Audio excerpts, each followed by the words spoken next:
ರೇಣುಕಾಸ್ವಾಮಿ ಕೊಲೆ ಕೇಸ್ನ ಆರೋಪಿ ದರ್ಶನ್ ಮತ್ತು ಪವಿತ್ರ ಗೌಡ ಸಲ್ಲಿಸಿರುವಂತಹ ಬೇಲ್ ಅರ್ಜಿಯ ವಿಚಾರಣೆ ಈಗ ಆರಂಭ ಆಗಿದೆ. 57ನೇ ಸಿಟಿ ಸಿವಿಲ್ ಕೋರ್ಟ್ನಲ್ಲಿ ವಿಚಾರಣೆ ಶುರುವಾಗಿದೆ. A1 ಪವಿತ್ರ ಗೌಡ, A2 ದರ್ಶನ್ ಇವರಿಗೆ ಜಾಮೀನು ಸಿಗುತ್ತಾ, ಜೈಲೇ ಗಟ್ಟಿಯಾಗತ್ತಾ, ಎಲ್ಲ ಪ್ರಶ್ನೆಗಳಿದ್ದಾವೆ. ಸದ್ಯ ವಾದ ಆರಂಭ ಆಗಿದೆ ಬೇಲ್ ಅರ್ಜಿಗೆ ಸಂಬಂಧಿಸಿದಂತೆ. ಪವಿತ್ರ ಗೌಡ ಪರ ಹಿರಿಯ ವಕೀಲ ಟಾಮಿ ಸೆಬಾಸ್ಟಿಯನ್ ವಾದ ಶುರು ಮಾಡಿದ್ದಾರೆ. ಇಲ್ಲಿ ಪವಿತ್ರ ಗೌಡ ಅವರ ವಿರುದ್ಧ ಗಂಭೀರ ಆರೋಪ ಮಾಡಲಾಗಿದೆ. ಆಕೆಯ ವಿರುದ್ಧ ಕಿಡ್ನ್ಯಾಪ್, ಮರ್ಡರ್, ಸಾಕ್ಷಿನಾಶದ ಆರೋಪವನ್ನು ಮಾಡಲಾಗಿದೆ. ಆಕೆ ಎಲ್ಲರ ಜೊತೆ ಸೇರಿ ಕೃತ್ಯವೆಸಗಿದಂಥ ಆರೋಪ ಇದೆ. ಪ್ರಕರಣದಲ್ಲಿ ಬೇರೆ ಆರೋಪಿಗಳ ಕೃತ್ಯದ ಬಗ್ಗೆ ಟಾಮಿ ಸೆಬಾಸ್ಟಿಯನ್ ವಿವರಿಸ್ತಾ ಇದ್ದಾರೆ. ಬೇರೆ ಆರೋಪಿಗಳು ಕಿಡ್ನ್ಯಾಪ್ ಮಾಡಿ ಹೊಡೆದಿದ್ದಾರೆ. ಆಮೇಲೆ ಆತ ರೇಣುಕಾಸ್ವಾಮಿ ಸಾವನ್ನಪ್ಪಿದ್ದಾನೆ. ಆತನ ತಲೆ ಸೇರಿದಂತೆ ಗಂಭೀರ ಗಾಯದಿಂದಾಗಿ ಆತನ ಸಾವಾಗಿದೆ ಅಂತ ಕೃತ್ಯಕ್ಕೆ ಸಂಬಂಧಿಸಿದಂತೆ ಟಾಮಿ ಸೆಬಾಸ್ಟಿಯನ್ ವಿವರಿಸ್ತಾ ಇದ್ದಾರೆ. ಅಂದರೆ ನನ್ನ ಕಕ್ಷಿದಾರರ ಪಾತ್ರ ಇಲ್ಲಿ ಬಹಳ ಮಿನಿಮಮ್ ಇದೆ ಅನ್ನೋದನ್ನು ಅವರು ವಿವರಿಸ್ತಾ ಇದ್ದಾರೆ. ಕೃತ್ಯದಲ್ಲಿ eye witness, technical evidence, CDR, DNA sample ಸಾಕ್ಷಿಗಳು ಇದ್ದೇವೆ ಅಂತ ಹೇಳ್ತಿದ್ದಾರೆ. ಪವಿತ್ರ ಗೌಡ ವಿರುದ್ಧ, A1 ವಿರುದ್ಧ ಒಳಸಂಚು ಮತ್ತು ಇತರರ ಜೊತೆ ಸೇರಿ ಕೃತ್ಯ ಎಸಗಿರುವಂಥ ಆರೋಪ ಇದೆ. ಸೊ ಇದನ್ನ ಆರಂಭದಲ್ಲಿ ಅವರು ಪ್ರಸ್ತಾಪ ಮಾಡಿ ಆ ನಂತರ ಇಲ್ಲಿ ಪವಿತ್ರ ಗೌಡ ಕೇವಲ ದರ್ಶನ್ ಜೊತೆಗೆ ಶೆಡ್ನ ಒಳಗೆ ಹೋಗಿದ್ದಾರೆ ಅಷ್ಟೇ. ನನ್ನ ಕಕ್ಷಿದಾರರ ಪಾತ್ರ ಅಂದರೆ ಪವಿತ್ರ ಗೌಡ ಪಾತ್ರ ಬಹಳ ಮಿನಿಮಮ್ ಇದೆ ಈ ಕೇಸಲ್ಲಿ, ಕನಿಷ್ಠ ಪಾತ್ರ ಇರೋದವ್ರದ್ದು ಅನ್ನೋದನ್ನ ಟಾಮಿ ಸೆಬಾಸ್ಟಿಯನ್ ತಮ್ಮ ವಾದದ ಸಂದರ್ಭದಲ್ಲಿ ಪ್ರಸ್ತಾಪ ಮಾಡ್ತಾ ಇದ್ದಾರೆ.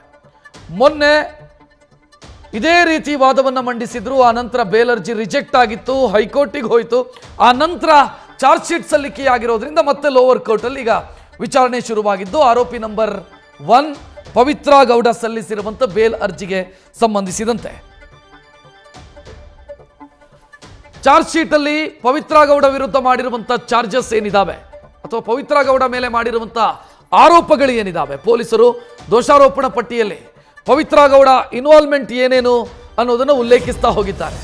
ಚಾರ್ಜ್ ಶೀಟ್ ಅನ್ನ ಆಧರಿಸಿ ಹೇಳಬೇಕು ಅಂತಾದ್ರೆ ಆರೋಪಿ ನಂಬರ್ 1 ಪವಿತ್ರ ಗೌಡ ಈ ಕೇಸ್ನಲ್ಲಿ ಪ್ರಚೋದನೆ ಕೊಟ್ಟಿರೋದು, ಹೊಡೆದಿರೋದು, ರೇಣುಕಾಸ್ವಾಮಿಗೆ ಚಪ್ಪಲಲ್ಲಿ ಹೊಡೆದಿರೋದು, ರಕ್ತ ಬರೋ ರೀತಿಯಲ್ಲಿ ಹೊಡೆದಿರೋದು, ಇದೆಲ್ಲವನ್ನ ಕೂಡ ಚಾರ್ಜ್ ಶೀಟಲ್ಲಿ ಉಲ್ಲೇಖಿಸಲಾಗಿದೆ. ಮತ್ತು ಕೃತ್ಯ ನಡೆದಂಥ ಸಂದರ್ಭದಲ್ಲಿ ಸ್ಥಳದಲ್ಲಿ ಆಕೆಯ ಉಪಸ್ಥಿತಿ, ಇದೆಲ್ಲದಕ್ಕೂ ಕೂಡ ಸಾಕ್ಷ್ಯಗಳ ಜೊತೆಗೆ ಪೊಲೀಸರು ಆರೋಪ ಪಟ್ಟಿಯನ್ನು ಸಲ್ಲಿಸಿದ್ದಾರೆ, ದೋಷಾರೋಪಣಾ ಪಟ್ಟಿಯನ್ನು ಸಲ್ಲಿಸಿದ್ದಾರೆ. ಈಗ ಪವಿತ್ರ ಗೌಡ ಪರ ವಕೀಲರು ವಾದ ಮಂಡಿಸೋ ಸಂದರ್ಭದಲ್ಲಿ ಪವಿತ್ರ ಗೌಡ ಅವರ ಪಾತ್ರ, ಇಲ್ಲಿ ಪ್ರಾಸಿಕ್ಯೂಷನ್ ಹೇಳಿರುವಂಥ ವಿಚಾರಗಳು ಏನಿದಾವೆ ಅಥವಾ ಪೊಲೀಸರು ಚಾರ್ಜ್ ಶೀಟ್ ಮುಖಾಂತರ ಹೇಳಿರುವಂಥ ವಿಚಾರಗಳೇನಿದಾವೆ ಅದನ್ನ ಪ್ರಸ್ತಾಪಿಸುತ್ತಲೇ ನನ್ನ ಕಕ್ಷಿದಾರರ ಪಾತ್ರ ಕಡಿಮೆ ಈ ಕೇಸ್ನಲ್ಲಿ, ಉಳಿದ ಆರೋಪಿಗಳದು ಅವರ ಅರ್ಜಿ ಸಲ್ಲಿಸೋ ಸಂದರ್ಭದಲ್ಲಿ ವಾದ ಆಗತ್ತೆ, ಬಟ್ ನನ್ನ ಕಕ್ಷಿದಾರರು ಪವಿತ್ರ ಗೌಡ ಅವರ ಪಾತ್ರ ಕಡಿಮೆ ಇದೆ ಇದರಲ್ಲಿ ಅನ್ನೋದನ್ನ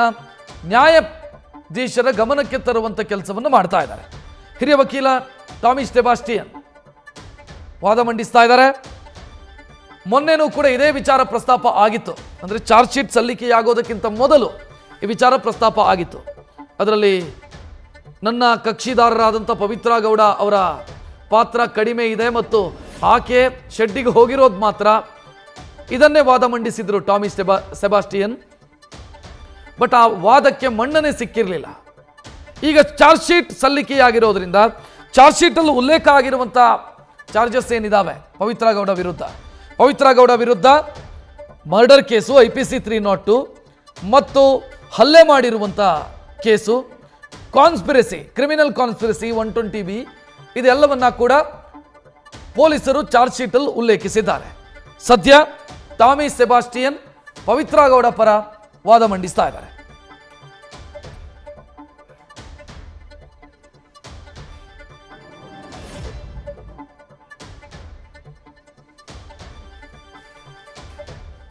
ಇಬ್ಬರ ಬೇಲ್ ಅರ್ಜಿಯ ವಿಚಾರಣೆ ಶುರುವಾಗಿದೆ. ಆರೋಪಿ ನಂಬರ್ 1 ಪವಿತ್ರ ಗೌಡ, ಆರೋಪಿ ನಂಬರ್ 2 ದರ್ಶನ್. ಸದ್ಯ ಪವಿತ್ರ ಗೌಡ ಪರ ವಕೀಲರು ವಾದ ಮಂಡಿಸ್ತಾ ಇದ್ದಾರೆ ಬೇಲ್ ಅರ್ಜಿಗೆ ಸಲ್ಲಿಸಲಾಗಿರುವಂಥ ಬೇಲ್ ಅರ್ಜಿಗೆ ಸಂಬಂಧಿಸಿದಂತೆ.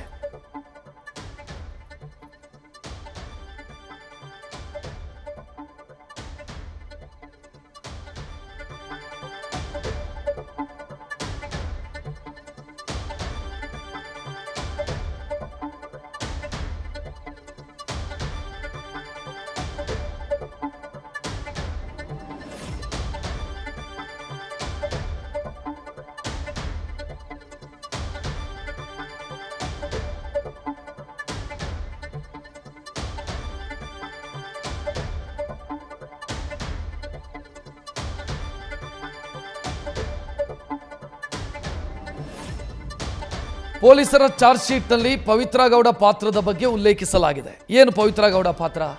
ಪವಿತ್ರ ಗೌಡ ಕಾರಣಕ್ಕಾಗಿ ಹತ್ಯೆಯಾಗಿದೆ ಅನ್ನೋದನ್ನು ಉಲ್ಲೇಖಿಸಿ ಆಕೆ ಟ್ರ್ಯಾಪ್ ಮಾಡಿಸಿರೋದು ರೇಣುಕಾಸ್ವಾಮಿಯನ್ನ ತನ್ನ ಸಹಚರನಿಗೆ ಹೇಳಿ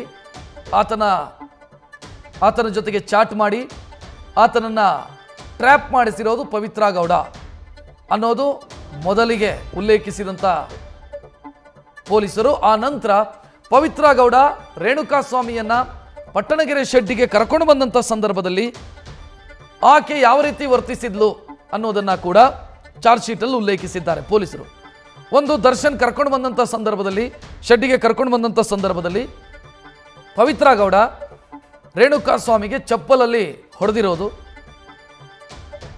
ರಕ್ತ ಸಿಕ್ತವಾಗಿದ್ದಂಥ ರೇಣುಕಾಸ್ವಾಮಿಗೆ ಅಂದರೆ ಆಲ್ರೆಡಿ ಹೊಡೆತ ತಿಂದು ಹಣ್ಣುಗಾಯಿ ನೀರುಗಾಯಿ ಆಗಿದ್ದಂಥ ರೇಣುಕಾಸ್ವಾಮಿಗೆ ಆ ನಂತರ ಪವಿತ್ರ ಗೌಡ ತನ್ನ ಚಪ್ಪಲಲ್ಲಿ ಥಳಿಸಿದ್ದಾಳೆ ಅನ್ನೋದು ಚಾರ್ಜ್ ಶೀಟಲ್ಲಿ ಉಲ್ಲೇಖ ಆಗಿರುವಂಥ ವಿಚಾರ.